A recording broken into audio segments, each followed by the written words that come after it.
ಸಮಯವೇ ಆದಷ್ಟು ಬೇಗ ಚಿನ್ನ ಸರವನ್ನು ಅಡವಿಟ್ಟು ದುಡ್ಡು ತಂದು ಕೊಡಲೇಬೇಕು. ಆದರೂ ನನಗೆ ದುಡ್ಡಿನ ಬಗ್ಗೆ ಚಿಂತೆ ಇಲ್ಲ. ಸರ ಮಾರಿದ್ರೆ ದುಡ್ಡು ತಾನಾಗೆ ಸಿಗುತ್ತೆ. ಇವತ್ತು ಶಕುಂತಲ ಬರ್ಲಿ, ಅವಳ ಹತ್ರ ಚಿನ್ನ ಸರ ಎಲ್ಲಿದೆ ಅಂತ ನೋಡಿಕೊಂಡು ಮುಂದಿನ ಕೆಲಸ ಮಾಡಿದ್ರೆ ಆಯ್ತು.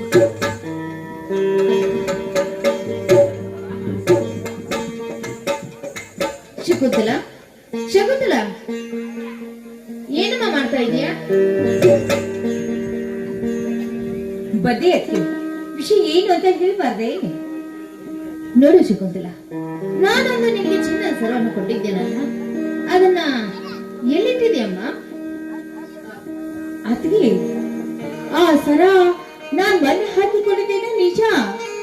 ಆದ್ರೆ 8 ದಿನಗಳ ಹಿಂದೆ ಆ ಸರವನ್ನು ಬಿಚ್ಚಿ ನಿಮ್ಮ ಟ್ರಂಕಲ್ಲೇ ಇಟ್ಟಿದೆ ಅತ್ತಿಗೆ. ಆ ಟ್ರಂಕಲ್ಲೇ ಇರಬೇಕು, ಬೇಕಿದ್ರೆ ನೀವು ಹೋಗಿ ನೋಡ್ಬೋದಪ್ಪ. ಶಕುಂತಲ, ನನ್ನ ಕೈಯಲ್ಲಿ ಕೊಟ್ಟಿಲ್ಲ ಅಮ್ಮ, ಅದು ನಿನ್ನ ಪೆಟ್ಟಿಗೆಲೇ ಇರ್ಬೋದು. ನೋಡು. ಅತ್ತೆ, ನಾನು ನಿಮ್ಮ ಕೈಯಲ್ಲಿ ಕೊಟ್ಟಿಲ್ಲ, ನಿಮ್ಮ ಟ್ರಂಕಲ್ಲಿ ಇಟ್ಟಿದೆ. ಸ್ವಲ್ಪ ಇರಿ, ನಾನೇ ಹೋಗಿ ನೋಡ್ಕೊಂಡು ಬರ್ತೀನಿ. ಇರಿ.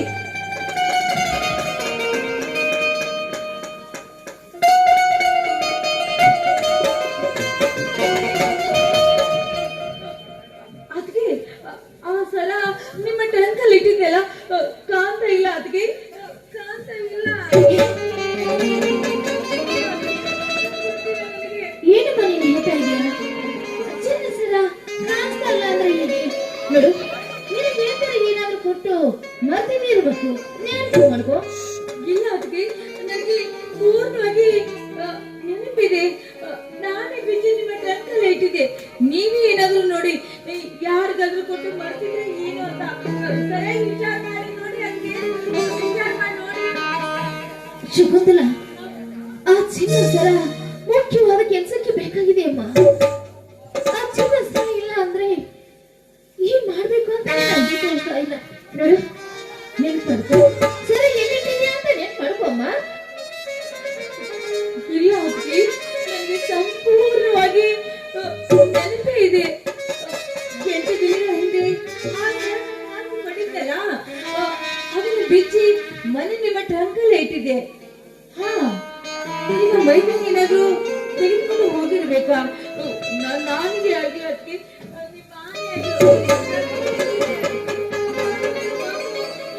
ಸತ್ಯವಾಗಿದೆ ಅತ್ತಿಗೆ, ಸತ್ಯವಾಗಿದೆ. ಅಲ್ಲಮ್ಮ, ಅವನು ಯಾಕೆ ತಗೊಂಡು ಹೋಗ್ತಾನೆ ಹೇಳು? ಚಿನ್ನ ಸರ ತೆಗೆದುಕೊಂಡು ಹೋಗೋದಕ್ಕೆ ಅವನ ಕಳ್ತನ ಮಾಡುತ್ತಾನ? ಇಲ್ಲ ಇಲ್ಲ, ನೀನು ಸ್ವಲ್ಪ ಹುಡುಕಿದ್ರೆ ಚಿನ್ನ ಸರ ಸಿಗುತ್ತೆ. ಇಲ್ಲ ಅದ್ಗೆ, ನಾನು ಎಲ್ಲ ಕಡೆ ಹುಡುಕಿದೆ, ಆ ಸರನೇ ಕಾಣ್ತಾ ಇಲ್ಲ.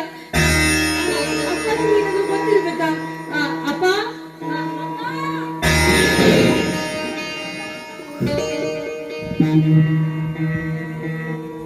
ಯಾಕಮ್ಮ ಶಕುಂತಲ, ಯಾಕಮ್ಮ ಏನಾಗಿರೋದು? ಇವತ್ತು ಕಾಲೇಜಿಗೆ ಹೋಗೋದಲ್ವೇ? ಯಾಕಮ್ಮ ಹೋಗ್ತಾ ಇದೀಯಾ? ಅಂದ್ರೆ ಏನಾಗಿದೆ? ಏನಾಗಿಲ್ಲಪ್ಪ. ಅದ್ಗೆ 10 ಚಿನ್ನ ಸರ ಇತ್ತಲ್ಲ, ಆ ಸರ ನಾನು ಹಾಕೊಂಡಿದ್ದೆ ನಿಜ. ಅಂತೇನೋ? ಆಮೇಲೆ ಅದನ್ನ ಬಿಚ್ಚಿ ಅದಕ್ಕೆ ಟ್ರಂಕಲ್ಲೇ ಇಟ್ಟಿದ್ದೆ. ಆ ಸರ ಈಗ ಕಾಣ್ತಾ ಇಲ್ಲ ಅಂತ ಅದಕ್ಕೆ ಏನೇನು ಹೇಳ್ತಾ ಇದ್ದಾಳೆ ಅಪ್ಪ. ನಾನೇನು ಮಾಡಿಲ್ಲಪ್ಪ. ಶಕುಂತಲ, ತಡಿಯಮ್ಮ, ತಡಿಕೋ ತಡಿಕೋ ಮಾತಾಡಿಕೋ. ಅಳಬೇಡಮ್ಮ. ಹೆಣ್ಣು ಮಕ್ಕಳು ಮನೆಯಲ್ಲಿ ಅಳಬಾರದು. ಯಾವ ಮನೆಯಲ್ಲಿ ಯಾವ ಹೆಣ್ಣು ಮಕ್ಕಳು ಮನೆಯಲ್ಲಿ ಆಗ್ತಾರೆ ಅದು ಮನೆ ನಡಗಬ್ಬಕ್ಕೆ ಉರಿ ಹತ್ತಿದಂತೆ ಸರಿ. ಅಳಬಾರದಮ್ಮ. ಹೆಣ್ಣು ಮಕ್ಕಳಿಗೆ ಮನೆಯಲ್ಲಿ ಕಣ್ಣೀರು ಹಾಕಬೇಡ. ಆ ವಿಷಯವನ್ನು ನಾನು ಸೂಕ್ಷ್ಮವಾಗಿ ವಿಚಾರ ಮಾಡ್ತೇನೆ. ನನ್ನ ಮನೆಯಲ್ಲಿ ಯಾವ ಕಾಲಕ್ಕೂ ಆಗಿಲ್ಲ, ಆಗೋದು ಇಲ್ಲ. ಶಕುಂತಲ, ನೀನು ಆ ಚಿನ್ನ ಸರನ್ನು ಹಾಕಿಕೊಂಡರೆ ಮನೆಯಲ್ಲಿ ತೆಗೆದು ಪೆಟ್ಟಿಗೆ ಇಲ್ಲಿ ಹೋಗುತ್ತದೆ. ಪೆಟ್ಟಿಗೆಯಲ್ಲಿ ಇರ್ಬೇಕಲ್ಲ, ಚೆನ್ನಾಗಿ ಹುಡುಕಿ ನೋಡಬಹುದಲ್ಲ. ಕಾಲೇಜಲ್ಲಿ ಬರೀತು ಮತ್ತೊಂದನ್ನು ಗೆಳತಿಯರ ಕೊಟ್ಟು ನೋಡಮ್ಮ, ಸರಿಯಾಗಿ ಜ್ಞಾಪಿಸಿಕೋ. ಇಲ್ಲಪ್ಪ, ನಾನು ಯಾವ ನನಗೆ ಆ ಸರವನ್ನು ಕೊಟ್ಟಿಲ್ಲ. ನನಗೆ ಸಂಪೂರ್ಣವಾಗಿ ನೆನಪಿದೆ. ನಿಜವಾಗಲೂ ನಿಜವಾಗ್ಲೂ ಅಪ್ಪ, ನಾನೇ ಬಿಚ್ಚಿ ಅದಕ್ಕೆ ಟ್ರಂಕಲ್ಲಿ ಇಟ್ಟಿದೆ. ಅಲ್ಲಮ್ಮ, ಅರ್ಥ ನನ್ನ ಫ್ರೆಂಡ್ಸ್ಗೆಲ್ಲ ಕೊಟ್ಟಿದೀಯಾ ಅಂತ ನೆನಪು ಮಾಡ್ತೇನೆ. ಅಪ್ಪ, ನನ್ಗೀಗ ಅನುಮಾನ ಬರ್ತಾ ಇದೆ. ಯಾರ ಮೇಲೆ? ಯಾರ ಮೇಲೆ ಅಂತ ಕೇಳ್ತಾ ಇದೆಯಲ್ಲ, ಪ್ರೀತಿಯ ಅದಕ್ಕೆ ಮೈದಿನ ಇದ್ದಾರಲ್ಲ, ಪ್ರಭಾಕರನ ಏನಾದ್ರೂ ಆ ಸರ ತೆಗೆದುಕೊಂಡು ಹೋಗಿರಬಾರ್ದೇನೋ. ಶಕುಂತಲ,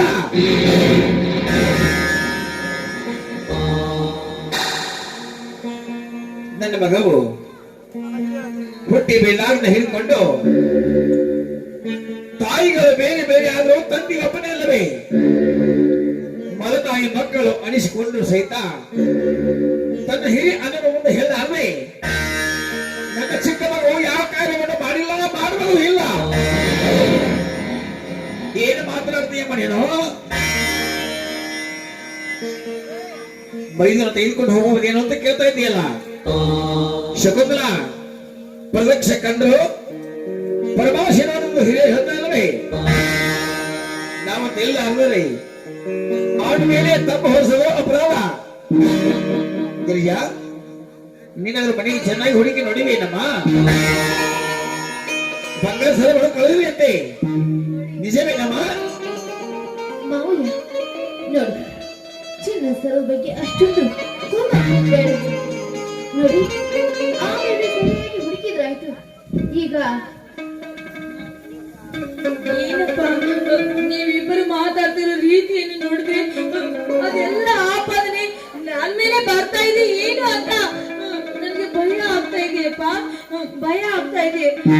ನೋಡಿ, ಒಂದೇ ಒಂದು ಸಾರಿ ಅಪ್ಪ ಪ್ರಭಾಕರನ ವಿಚಾರ ಮಾಡ್ರೆ ಸರದ ವಿಷಯ ಏನಾಯ್ತು, ಎಲ್ಲಿ ಹೋಯ್ತು ಅಂತ ಗೊತ್ತಾಗತ್ತಲ್ಲಪ್ಪ. ಶಕುಂತಲ, ಚೆನ್ನಾಗಿ ಮಾತನಾಡ್ತೀಯಮ್ಮ. ಭಯ ನಿನಗೆ ಆಗುತ್ತೆ.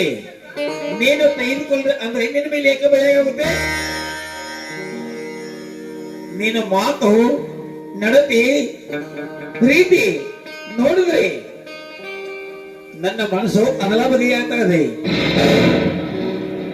ಶಕುಂತಲ, ನೋಡು, ಆ ವಿಷಯವನ್ನು ನಾನು ಸೂಕ್ಷ್ಮವಾಗಿ ಸೇರ್ ಮಾಡುತ್ತೇನೆ. ಈ ಮಾತನ್ನು ನಿನ್ನ ಹಿರಿಯ ಅಣ್ಣನ ಮುಂದೆ ಮಾತ್ರ ಹೇಳೋಣ ತಿಳಿದೆ. ಈ ವಿಷಯವನ್ನು ಅವನಿಗೆ ಗೊತ್ತಾದರೆ ಮಾತ್ರ ಮನೆಯಲ್ಲೆಲ್ಲರೂ ನಿಮ್ಮನ್ನು ಹೊಡೆಯುವನು. ಹೊಲದಿಂದ ಮನೆಗೆ ಬರುವಾಗಾಗಿ ಈ ವಿಷಯವನ್ನು ಬಚ್ಚಿಡಿ. ಆ ಮಾತನ್ನು ಅವನ ಮುಂದೆ ಮಾತ್ರ ಹೇಳಬೇಡ. ಗಿರಿಜಾ, ನಿನ್ನ ಗಂಡ ಹೊಲದಿಂದ ಬರೋ ಸಮಯ ಆಗಿದೆ. ನಡಿಯಮ್ಮ, ಅಡಿಗೆ ಮಾಡಿ ನೋಡಿ. ಅಚ್ಚದ ಸಲುವಾಗಿ ನಾನು ವಿಚಾರ ಮಾಡ್ತೀನಿ. ನಡಿಯಮ್ಮ, ನೀನು ಬನ್ನಿ ಮಾವಯ್ಯ. ಆಗಮ್ಮ.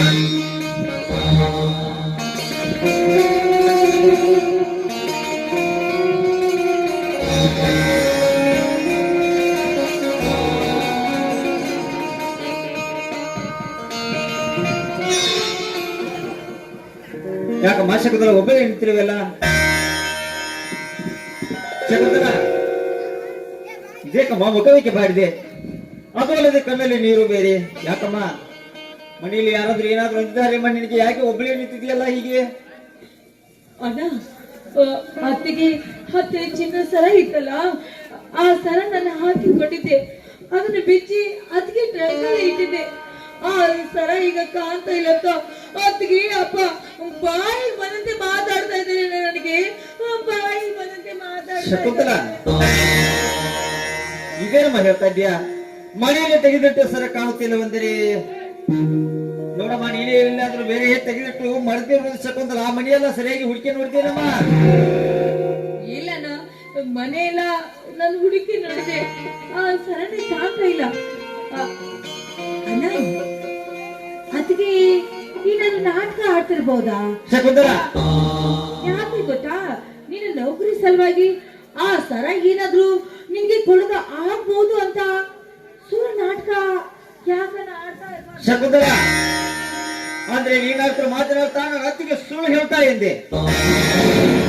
ಶಕುಂತಲ, ಗರತಿಯರ ಬಾಂಧ ಯಾವತ್ತೂ ಸುಳ್ಳು ಮಾತುಗಳು ಬರಲು ಸಾಧ್ಯವಿಲ್ಲ ಶಕುಂತಲ, ಸಾಧ್ಯವಿಲ್ಲ. ಒಂದು ವೇಳೆ ಆ ನನ್ನ ಅತ್ತಿಗೆಯನ್ನು ಪರೀಕ್ಷೆ ಮಾಡಲು ಅವರನ್ನು ಹುಟ್ಟಿಸಿದ ಬ್ರಹ್ಮನೇ ಬಂದು ಅವಳಿಗೆ ಎದುರು ನಿಂತು ಸುಳ್ಳು ಹೇಳು ಗಿರ್ಜೆ ಅಂದ್ರೆ ಸತ್ಯವನ್ನು ಮಾತ್ರ ನುಡ್ತಾಳ ನನ್ನ ಸತ್ಯವೈತ್ಯದ ಅತ್ತಿಗೆ.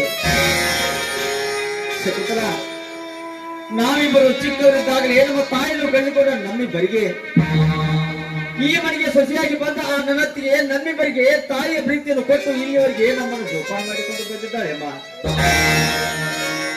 ಮದುವೆ ಆ ನನ್ನ ತಾಯಿ ಅಷ್ಟೊಂದು ಕರುಣಾಮಯಿ ದಯಾಮಯಿ ಆಗದೆ ಹೋಗಿದ್ದಲ್ಲಿ ಇವತ್ತಿನ ದಿವಸ ನಾವು ಈ ಭೂಮಿಯಲ್ಲಿ ಬದುಕಿ ನಿಲ್ಲುತ್ತಿರಲಿಲ್ಲ ಶಕುಂತಲ, ನಿಲ್ಲುತ್ತಿರಲಿಲ್ಲ. ಒಂದು ವೇಳೆ ನನ್ನ ಅತ್ತಿಗೆ ಕಠೋರ ಹೃದಯದವಾಗಿದ್ದರೆ ಈ ಮನೆಗೆ ಸೊಸೆಯಾಗಿ ಬಂದಾಗಲೇ ಅವಳ ಕೈ ಚಳಕವನ್ನು ತೋರಿಸಬಹುದಿತ್ತು. ಆದರೆ ಒಂದು ವೇಳೆ ತನಗೆ ಮಕ್ಕಳಾದ್ರೆ ನಮ್ಮಿಬ್ಬರ ಮೇಲಿನ ಪ್ರೀತಿ ಕಡಿಮೆಯಾದಿತ್ತು ಎಂದು ಇಲ್ಲಿವರೆಗೆ ತನ್ನ ತಾಯಿತನದ ಭಾಗ್ಯವನ್ನೇ ದೂರ ಮಾಡಿಕೊಂಡು ಬಂದ ನನ್ನ ಅತ್ತಿಗೆಗೆ ನಾವೀ ರೀತಿ ನಿಂದನೆ ಮಾತುಗಳನ್ನು ಆಡಬಹುದೇನಮ್ಮ? ಶಕುಂತಲ, ನೀನಿನ್ನು ಚಿಕ್ಕವಳಮ್ಮ, ಬುದ್ಧಿ ಸಾಲದೆ ಏನೇನು ಮಾತನಾಡ್ತೀಯ? ನಮ್ಮಿಬ್ಬರಿಗೆ ತಾಯಿ ಆಗಿರೋ ಆ ನನ್ನ ಅತ್ತಿಗೆಯ ಮೇಲೆ ಇಂತಹ ಆರೋಪಗಳನ್ನು ಹೊರಿಸಿದ್ರೆ ಆ ಪರಮಾತ್ಮ ನಮ್ಮನ್ನು ಮೆಚ್ಚುವುದಿಲ್ಲವಮ್ಮ, ಮೆಚ್ಚುವುದಿಲ್ಲ. ನೀನೇನು ತಪ್ಪು ನಿಲ್ತಿದ್ಯಮ್ಮ, ತಪ್ಪು ತಿಳಿದುಕೊಂಡಿದ್ದೀಯ ನನ್ನ ಅತ್ತಿಗೆ ಮತ್ತೆ. ಅಂದ್ರೆ ನಿನ್ನ ಮಾತಿನ ಅರ್ಥ ನಿನ್ನ ಅತ್ತಿಗೆ ನಿನ್ನ ಪಾಲಿಗೆ ಸತ್ಯವತಿ ಆದ್ರೆ ನಾನು ನಿನ್ನ ಪಾಲಿಗೆ ಸುಳ್ಳು ಅಂತ ಹೇಳ್ತಾ ಇದೀಯಾ? ನೋಡೋಣ, ಸತ್ಯ ಅಸತ್ಯದ ಮಾತು ಏನು, ನಾಟಕ ಏನು ಅಂತ ಮುಂದೆ ನಿಮ್ಗೆ ಅರ್ಥ ಆಗತ್ತೇನಾ? ಅರ್ಥ ಆಗತ್ತೆ. ಹೋಗಿ ಬಿಡಮ್ಮ, ಸರ ಇಲ್ಲಿಗೆ ಹೋಗ್ತದಮ್ಮ, ಮನೆಯಲ್ಲೇ ಇರಬೇಕು. ಆ ಸರದ ಬಗ್ಗೆ ಅತ್ತಿಗೆಯನ್ನು ವಿಚಾರ ಮಾಡ್ಲೇಬೇಕು. ಅತ್ತಿಗೆಯಲ್ಲಿದ್ದಾರಲ್ಲ ಈಗ ಒಳಗಡೆ ಇದ್ದಾಳನ್ನ ನೀನೇ ಕರೆದು ವಿಚಾರ ಮಾಡು. ಬೇಕಿದ್ರೆ ನೀನೇ ಒಳಗಡೆ ಹೋಗಿ ವಿಚಾರ ಮಾಡಿ ನೋಡು. ಆಯ್ತು, ನೋಡ್ತೇನೆ ತಡಿಯಮ್ಮ. ಆ ಸರದ ಬಗ್ಗೆ ನೀನು ಚಿಂತನೆ ಮಾಡ್ಬೇಕಾಗಿಲ್ಲ, ಇಲ್ಲೇ ಇರ್ಬೇಕು ಬಿಡಮ್ಮ. ನಾನು ಆ ಸರದ ಬಗ್ಗೆ ಅತ್ತಿಗೆಯನ್ನು ವಿಚಾರ ಮಾಡಿಕೊಂಡು ಬರ್ತೇನೆ. ನಾನು ಬರೋಕೆ ನೀನು ಇಲ್ಲೇ ಇರಮ್ಮ. ಸರಿ, ಇವತ್ತಿನ ಮೇಲೆ ನನ್ನ ಮೇಲೆ ಬಂದಿರುವ ಈ ಕಳುವಿನ ಆಪಾದನೆ ನನಗೆ ದೂರ ಆದ್ರೆ ಅಷ್ಟೇ ಸಾಕನ. ಸರಿಯಾಗಿ ವಿಚಾರ ಮಾಡೋಣ. ಒಳಗಡೆ ಇದ್ದಾಳೆ. ಹಾಗೆಮ್ಮ.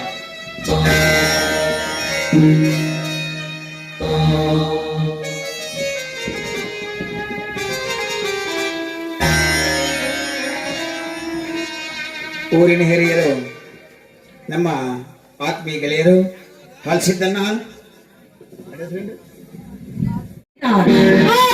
ಆಪಾದನೆಯನ್ನು ಪ್ರಭಾಕರನ ಮೇಲೆ ಹೊರಿಸಿ ಈ ಮನೆಯನ್ನ ಆಚೆ ತಳ್ಳಿಬಿಟ್ರೆ ಮುಗಿದು ಹೋಯಿತು. ಹೋಗಿ ಹಾಗೆ ಈ ಮನೆಯಿಂದ ಆಚೆ ತಳ್ಳೋದಿಲ್ಲ. ಅಣ್ಣ ಅತ್ತಿಗೆರ ಮೇಲೆ ಇಲ್ಲ ಸಲ್ಲದ ಆಪಾದನೆ ಹಾಕಿ ಅವರಿಬ್ಬರ ನಡುವೆ ಅನೇಕ ಸಂಬಂಧ ಇದೆ ಅಂತ ಅವನನ್ನ ಅಣ್ಣಾದ ಬಸವರಾಜನ ಮುಂದೆ ಹೇಳಿಬಿಟ್ರೆ ಮುಗಿದೋಯ್ತು. ಅವನೇ ಅವರನ್ನು ಈ ಮನೆಯಿಂದ ಆಚೆ ತಳ್ತಾರೆ.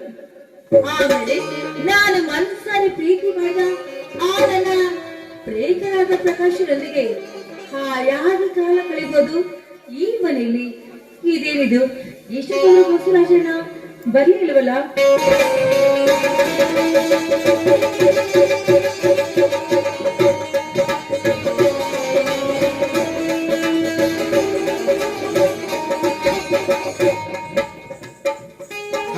ಏಕೆ ಶಕುಂತಲ, ಒಬ್ಬರೇ ನಿಂತೀರ ಹೀಗೆ?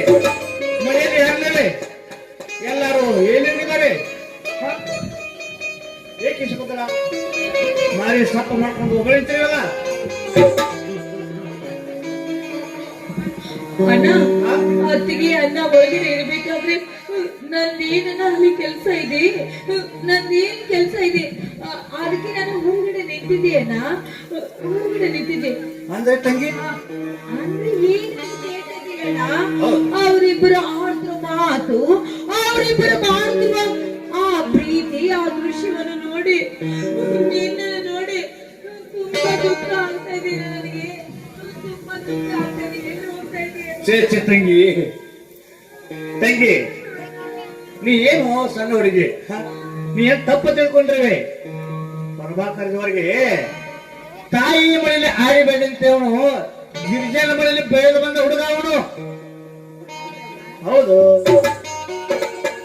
ಅವಳನ್ನು ತಾಯಿ ತಾಯಿ ಅಂತ ತಿಳ್ಕೊಂಡಿದ್ದಾನೆ ಅವನು. ನೀನ್ ಹೇಳೋ ಮಾತು ನಿಜವಾಗಿದೆ. ಇಷ್ಟು ದಿನ ನಿನ್ನ ತಮ್ಮ ಚಿಕ್ಕವನಾಗಿದ್ದ, ಹೌದು. ಆವಾಗ ಅತ್ತಿಗೆ ಮಡಿಲಲ್ಲಿ ತಾಯಿ ಮಗನಂತೆ ಅಪ್ಪಿ ಆಡಿ ಲಾಲನೆ ಪಾಲನೆ ಮಾಡಿ ಪ್ರೀತಿ ಮಾಡ್ತಾ ಇದ್ರು. ಆ ಪ್ರೀತಿನ ನಾನು ಒಪ್ಪಿಕೊಂಡೆ ನಿಜ. ಆದ್ರೆ ಈಗ ನಿನ್ನ ತಮ್ಮ ಬೆಳೆದು ದೊಡ್ಡವನಾಗ್ಬಿಟ್ಟಿದ್ದಾನೆ, ವಯಸ್ಸಿಗೆ ಬಂದಿದ್ದಾನೆ, ಪ್ರಾಯದ ಹುಡುಗ ಅಲ್ವಾ? ಹೌದು. ನೀನು ಯಾವ ನೋಡಿದ್ರು ಹೊಲದಲ್ಲೇ ಕೆಲಸ ಮಾಡ್ತಾ ಇದೀಯಾ. ಅತ್ತಿಗೆಗೆ ಪ್ರೀತಿ ಮೋಹ ಹೆಚ್ಚಾಗಿ ನನ್ನನ್ನು ಕೈಗೊಂಬೆ ಆಗಿ ಕೂರಿಸ್ತಾ ಇದ್ದಾರೆ. ಶಕುಂತಲ ಏನು ಮಾತನಾಡ್ತೀರಿ? ಹೇಳ್ತಾ ಇದ್ದೀನಿ. ಇಲ್ಲ ಅದನ್ನ ಏನು ಹೇಳಿ, ನನ್ನ ಮೇಲೆ ನಂಬಿಕೆ ಇಲ್ವಾ? ನಾನೇ ಮಾಡಿ ಹೇಳ್ತಾ ಇದ್ದೀನಿ. ಬೇಕಿದ್ರೆ ನೀನೇ ಶಕುಂತಲ ನಾನು ಹೇಳೋ ಮಾತು ಸತ್ಯ ಸತ್ಯ ಸತ್ಯ ಅಂತ. ಶಕುಂತಲ ನೀನಿನ ಕಣ್ಣಾನ ಕಣ್ಣಾನ ಇಬ್ಬರ ಬಂದವಲ್ಲ. ಏನನ್ನ ಹೀಗೆ ಕೇಳ್ತಾ ಇದ್ಯಾ? ಇದೇನನ್ನ ಕಣ್ಣಾರ ನೋಡಿದೀನಿ, ಇದೇನನ್ನ ಕಿವಾರಿ ಅವ್ರು ಆಡೋ ಪ್ರೀತಿ ಮಾತನ್ನು ನಾನು ಕೂಡ ಕೇಳಿದ್ದೀನಿ ಅಣ್ಣ. ನಾನು ಹೇಳೋ ಮಾತು ನಿಜಾನ ನಿಜಾನ? ಏನೇ ಆಗ್ಲಿನ ಹೆಂಡತಿ ಮೇಲೆ ತುಂಬಾ ಪ್ರೀತಿ ನಂಬಿಕೆ ಇಟ್ಕೊಂಡಿದ್ದೆಲ್ಲ ನಿನ್ನ ಪ್ರೀತಿಗೆ ತುಂಬಾ ಮೋಸ ಆಯ್ತು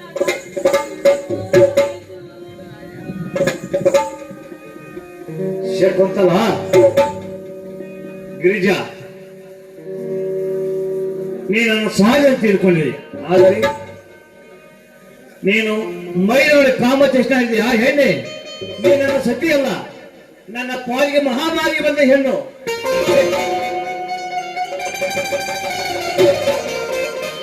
ಏನೇನು ನಾನೇನೋ ಹೇಳಿದ್ದೀನಿ ಅಂತ ನೀನೇನೇ ಅನ್ಕೊಂಡು ಸಿಟ್ಟಿನ ಆವೇಶದಲ್ಲಿ ಅಣ್ಣಗಾಗ್ಲಿ ಅತ್ತಿಗಾಗ್ಲಿ ಯಾವುದೇ ಶಿಕ್ಷೆನು ಈಗ ವಿಧಿಸ್ಬೇಡಣ. ಸಮಯ ನೋಡಿ, ಆ ನಿನ್ನ ಕನ್ಯಾರೆ ನೋಡಿ, ಕಿರಿಯರೆ ಕೇಳಿ ಸರಿಯಾದ ಶಿಕ್ಷೆ ವಿಧಿಸುವಂತೆ ಅಲ್ಲಿವರೆಗೂ ಒಂದ್ ಸ್ವಲ್ಪ ಸಮಾಧಾನ ಆಗಿರೋಣ. ಸಮಾಧಾನ ಆಗಿರೋ ಹುಡುಗಿ ಯಾವ ನಿರ್ಧಾರ ತೆಗೆದುಕೊಳ್ಬೇಡಣ. ನಾನು ಒಳಗಡೆ ಇರ್ತೀರಣ.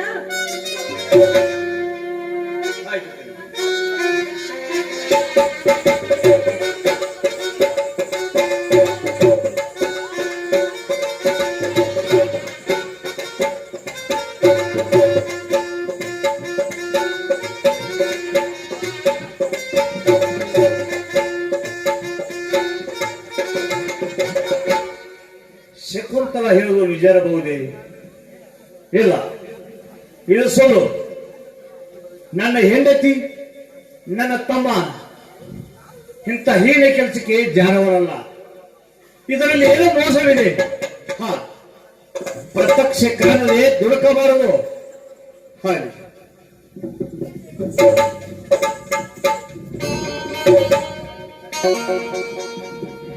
ಓಹೋ ಅಣ್ಣ ಹೊರದಿದ್ದೆ ಬಂದ್ಯಾ? ಬರಣ್ಣ ಅತ್ತಿಗೆ ಬಂದಾರೆ.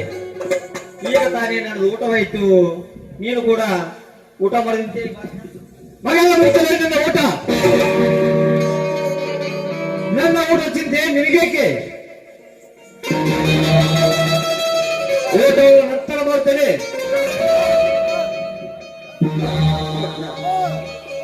ನಾನು ನಿನಗೆ ಇನ್ನೊಂದು ವಿಷಯ ಹೇಳ್ತೇನೆ ಮರ್ತಿದ್ದೆ. ಅದೇನಂದ್ರೆ ಈ ಸಲ ನನಗೆ ತಾಲೂಕು ಕಚೇರಿ ಹೆಡ್ ಕ್ಲಾರ್ಕ್ ಜಾಗಿಲಿ ಇಂಟರ್ವ್ಯೂ ಬಂದಿದ್ದೆ ನೋಡೋಣ. ಈ ಸಲ ಮಾತ್ರ ನೀನು ಏನಾದ್ರೂ ಮಾಡಿ ಸ್ವಲ್ಪ ಕಷ್ಟಪಟ್ಟು ಒಂದು 50,000 ರೂಪಾಯಿ ನನ್ನ ನೌಕರಿ ಸಲುವಾಗಿ ಖರ್ಚು ಮಾಡಿದಲ್ಲಿ ಈ ಸಲ ನನಗೆ ನೌಕರಿ ಸಿಗುವುದು ಖಂಡಿತ ನೋಡೋಣ. ನೌಕರಿ ಸಿಗುವುದು ಖಂಡಿತ. ಯಾರಿಗೆ ಬೇಕಾಗಿದೆ ನಿನ್ನ ನೌಕರಿ?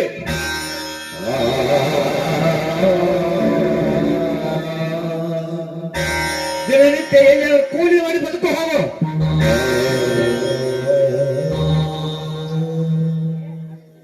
ಕಂಡ ಎಂದು ಇಲ್ಲದ ನಿನ್ನ ಬಾಯಿಂದ ಇವತ್ತೇ ಕಂಡ ಇಷ್ಟೊಂದು ಆವೇಶದ ನುಡಿಗಳು ಬರ್ತಿವೆ. ನಾನು ಯಾವ್ದು ತಪ್ಪು ಮಾಡಿದ್ದೀನಿ ಅಥವಾ ಯಾರದೋ ಪರಿಸ್ಥಿತಿ ನೋಡಿ ನಮ್ಮ ತಮ್ಮನೇ ತಪ್ಪು ಮಾಡಿರಬಹುದು ಎಂದು ತಿಳಿದು ಮಾತನಾಡ್ತಿರುವೆಯಾ? ನನಗರಿಯದೆ ನಾನೇನಾದ್ರೂ ತಪ್ಪನ್ನು ಮಾಡಿದರೆ ಆ ತಪ್ಪನ್ನು ನೀನೇ ಕ್ಷಮಿಸಿಬಿಡಣ್ಣ, ನೀನೇ ಕ್ಷಮಿಸಿಬಿಡು. ಅಣ್ಣನೆಂಬ ಆರ್ಧರವನ್ನ ಅಂತಃಕರಣೆಯ ಶಬ್ದ.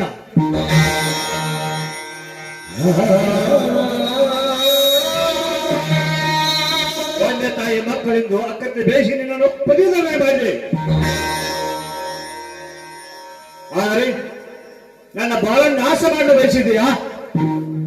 ನೀನು ನನ್ನ ತಮ್ಮನಲ್ಲ, ನನ್ನ ನಾಶವನ್ನು ಹುಟ್ಟಿ ಬಂದ ವಿಧಿ ನೀನು.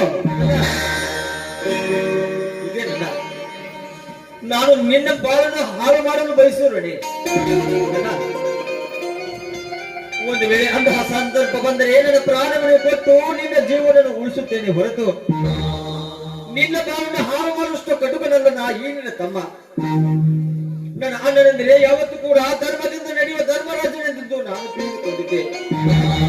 ಆದರೆ ಇವತ್ತಿನ ದಿವಸ ಯಾವ ವಿಷಯಗಳಿಗೆ ಬಂದು ಒದಗಿತ್ತೆಂದು ನನ್ನ ಮೇಲೆ ಇಷ್ಟೊಂದು ಆಕ್ರೋಶದ ಮಾತುಗಳನ್ನು ಆಡುತ್ತಿದ್ದೀಯಾ? ನಾನು ಮಾಡಿರುವ ತಪ್ಪಾದ್ರೂ ಏನೆಂದು ತಿಳಿಸಿ ಆದರೂ ಮಾತನಾಡೋಣ. ನೋಡು ಪ್ರಭುಕರ, ಇಲ್ಲಿವರೆಗೆ ನನಗೆ ಸಾಲಿ ಕರ್ತವ್ಯ ಸಾಲವರಿಗೆಲ್ಲ ಅದೆಲ್ಲ ನಿನ್ನ ಸತ್ಯ. ಅದರಲ್ಲಿ ನಂದು ಏನೂ ಸಂಬಂಧವಿಲ್ಲ. ಆದ ಸಾಲವನ್ನು ನೀನೇ ತೀರಿಸಬೇಕು.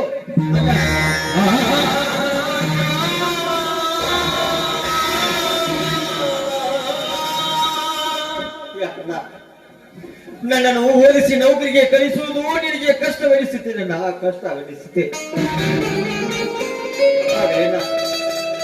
ಈ ಮನೆಯ ಜವಾಬ್ದಾರಿ ಹೊತ್ತುಕೊಂಡು ನಮ್ಮೆಲ್ಲರ ಬಾಳ ಬಂಡಿಯನ್ನು ನೀನೊಬ್ಬನೇ ಸಾಗಿಸುತ್ತರು. ಆಗ ಹಿರಿಯವರಾದ ನಿನ್ನ ಬಾಯಿಂದ ಇಂತಹ ಮಾತುಗಳು ಬರುವುದು ಸಹಜ ಇದೆ ಅಂತ ಸಹಜ ಇದೆ.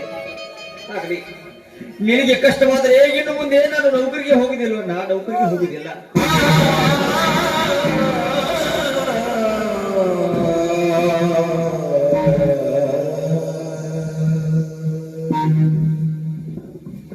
ಬಸವರಾಜ, ಮಗು ಬಸವರಾಜ, ಯಾಕೆ ಮಗು ಇವತ್ತು ಹೊಲದ ಕಡೆ ಹೋಗುವುದವೇ?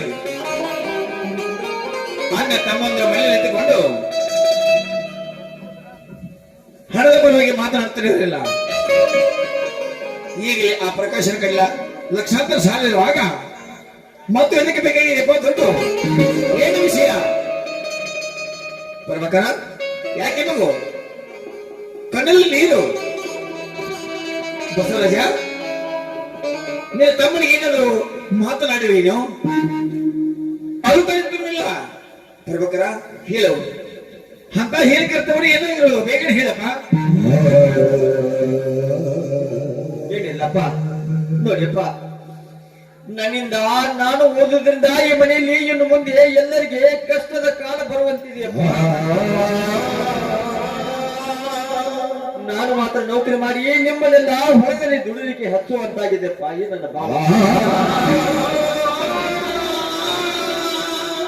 ನನ್ನ ನೌಕರಿ ಸಲುವಾಗಿ ಈಗಲಾದ್ರೂ ಬೇಕಾದಷ್ಟು ಸಾಲವಾಗಿ ಕುಳಿತಿದೆಯಪ್ಪ. ಆ ಸಾಲವನ್ನು ತೀರಿಸುವ ಬಗ್ಗೆ ಹೇಗೆ? ಮತ್ತೆ ಈಗ ನನ್ನ ನೌಕರಿ ಸಲುವಾಗಿ ಹಣ ಎಲ್ಲಿಂದ ತರುವುದಪ್ಪ? ಅದಕ್ಕಾಗಿ ಇನ್ನು ಮುಂದೆ ನಿಮಗೆ ಕಷ್ಟ ಕೊಡಬಾರದು ಎಂದು ನಾನೊಂದು ನಿರ್ಧಾರಕ್ಕೆ ಬಂದಿದ್ದೇನಪ್ಪ. ಏನಪ್ಪ?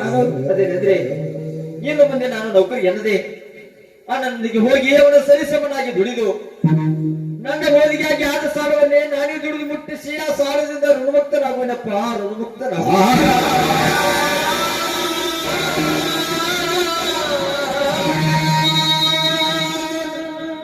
ಪ್ರಭಾಕರ, ಎಂತ ಮಾತವನ್ನು ಆಡಿಬಿಟ್ಟಿಲ್ಲ. ದೇವರಿಗೆ ಸಾಲಿಮಣಿ ಕಲಿತು ಅದನ್ನೆಲ್ಲ ಈಗ ಮರೆತು ಅನ್ನದ ಸಂಗಡ ಕೂಲಿ ಕೆಲಸ ಮಾಡಲಿಕ್ಕೆ ಹೋಗುವುದಂತ ಹೇಳ್ತೀಯಲ್ಲ. ಈ ಮಾತಿಗೆ ನನ್ನ ಮನಸ್ಸು ಒಪ್ಪದಪ್ಪ ಪ್ರಭಾಕರ, ಒಪ್ಪದು. ಯಾಕಂದ್ರೆ ಈಗಲೇ ನಿನ್ನ ಓದಿಗಾಗಿ ಲಕ್ಷಾಂತರ ಸಾಲ ಆಗಿದೆಯಲ್ಲ, ಇನ್ನೂ 1 ಲಕ್ಷ ರೂಪಾಯಿ ಸಾಲವಾಗಲಿ ನೀ ನೌಕರಿ ಮಾಡಲೇಬೇಕು. ಅದೇ ನನ್ನ ಆಸೆ. ಈ ಮಾತಿಗೆ ಏನಂತೀಯ ಬಸವರಾಜ? ಏನಾಯ್ತಪ್ಪ?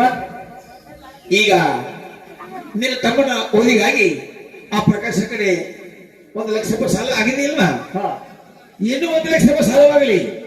ಅವನು ಓದಲೇಬೇಕು, ಅವನು ನೌಕರಿಗೆ ಮಾಡಲೇಬೇಕು. ಅದು ನನ್ನ ಅಭಿಪ್ರಾಯ. ಏನು? ಈಗ ತಾನೇ ಮಾಡುವ ಸಾಲ ತೀರ್ತಿದ್ದಾಗ ಮತ್ತೆ ಅವ್ರು ನೌಕರಿ ಸಲುವಾಗಿ ಹಣ ತಂದು ಕೊಡು ಅಂತ ಹೇಳ್ತೀರಿಯಾ? ಅದು ನಮ್ಮ ಕಡೆಯಲು ಸಾಧ್ಯವಿಲ್ಲ. ಬೇಕಾದ್ರೆ ಅವಳ ಕಾಲ ಮೇಲೆ ನಿಂತ್ಕೊಳ್ತೇವೆ. ಬಸವರಾಜ, ಎನ್ನಿಲ್ಲ ವೈ ಮನಸ್ಸು, ಎದ್ದು ಇಲ್ಲ ವೈ ಮನಸ್ಸು, ಇದ್ದೇಕೆ ಮೂಡಿ ಬಂತಲ್ಲ ನಿನ್ನ ಬಾಯಿಂದ. ರಾಮ ಲಕ್ಷ್ಮಣ ಇಬ್ಬರು ಇರ್ಬೇಕೆ ನೀವು ಒಂದೊಂದು ತರನಾಗಿ ಮಾತನಾಡ್ತಿರಲ್ಲ ಮಗು. ಬಸವರಾಜ, ಅಣ್ಣ ತಮ್ಮಂದ್ರಲ್ಲಿ ಜಗಳ ಬರಬಹುದು ಸಹಜ. ಅದೇ ಕ್ಷಣ ಮರೆತು ಬಾಳಿದರೆ ನಿಮ್ಮ ಬಾಳಲು ನೀವು ಮುಂದಕ್ಕೆ ಸಾಗಬಹುದು.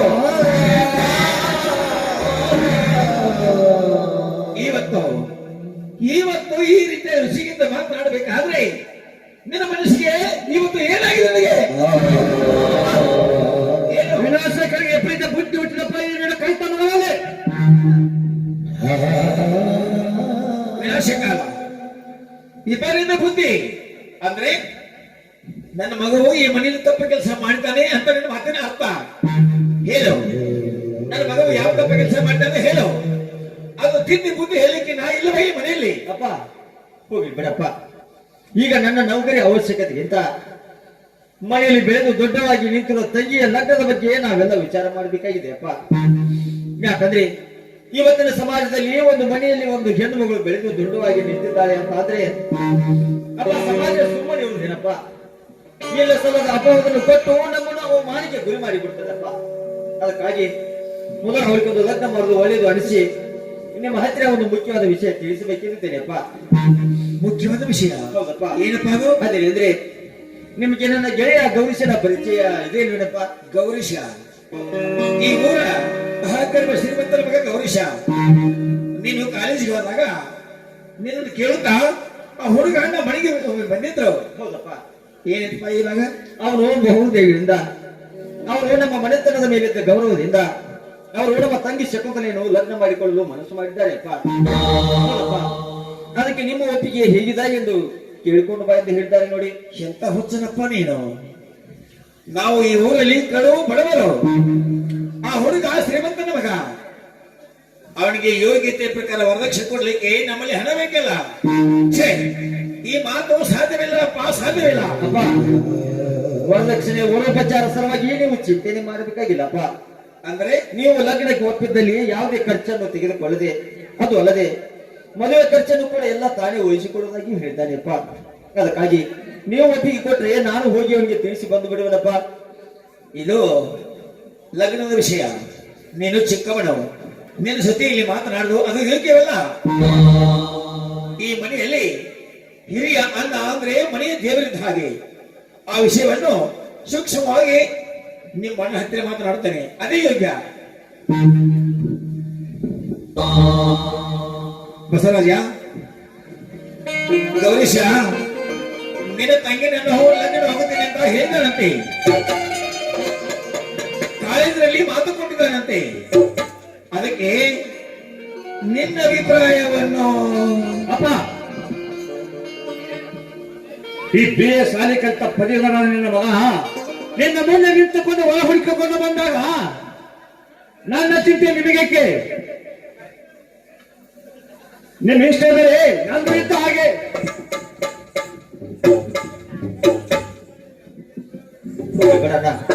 ಅಪ್ಪ, ನನ್ನ ಮನಸ್ಸು ಇವತ್ತಾಕೋ ಸರಿಯಾಗಿಲ್ಲ.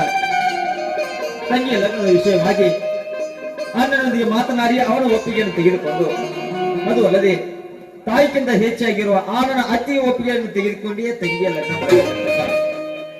ಅಲ್ಲಿವರೆಗೆ ಸ್ವಲ್ಪ ಕಾಲಾವಕಾಶ ಕೊಡಿ ಎಂದು ನಾನು ಹೋಗಿ ಗೌರೀಶನಿಗೆ ತಿಳಿಸಿಕೊಂಡು ಬಿಡೋಣಪ್ಪ.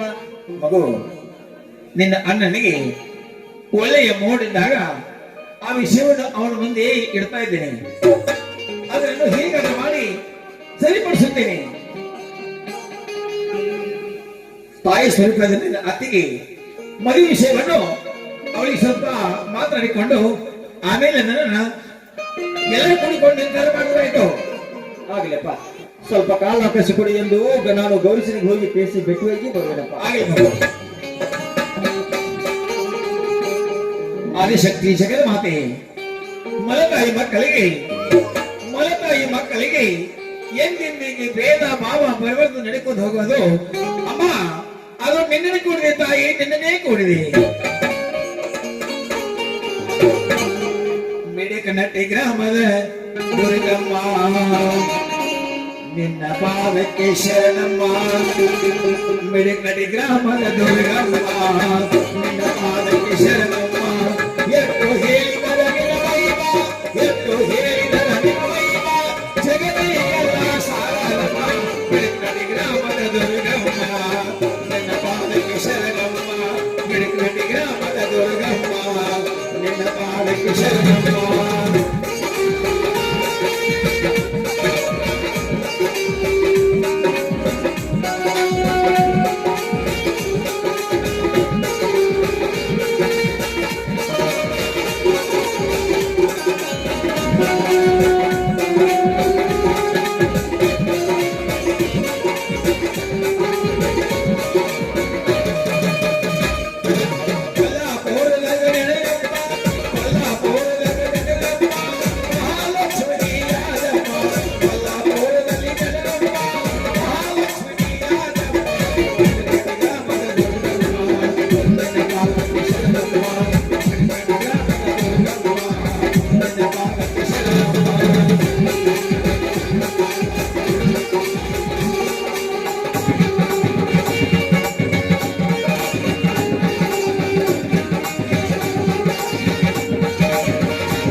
ಕಲಾಭಿಮಾನಿಗಳು, ಇದೇ ಊರಿನ ಗಣ್ಯ ವ್ಯಕ್ತಿಗಳು, ಒಳ್ಳೆ ಕಲಾವಿದರು, ಕರ್ನಾಟಕ ಮಹಾರಾಷ್ಟ್ರದಲ್ಲಿ ಪ್ರಖ್ಯಾತಿ ಹೊಂದಂತ ಗಣ್ಯ ವ್ಯಕ್ತಿಗಳು, ಹಾಲ್ಸಿದ್ದೇಶ್ವರ ಗಾಯನ ಸಂಘ ಮಿಡಕ್ನಟ್ಟಿ ಈ ಸಂಘಕ್ಕೆ ₹100 ಕೊಟ್ಟು ಆಶೀರ್ವಾದ ಮಾಡಿದ್ದಾರೆ.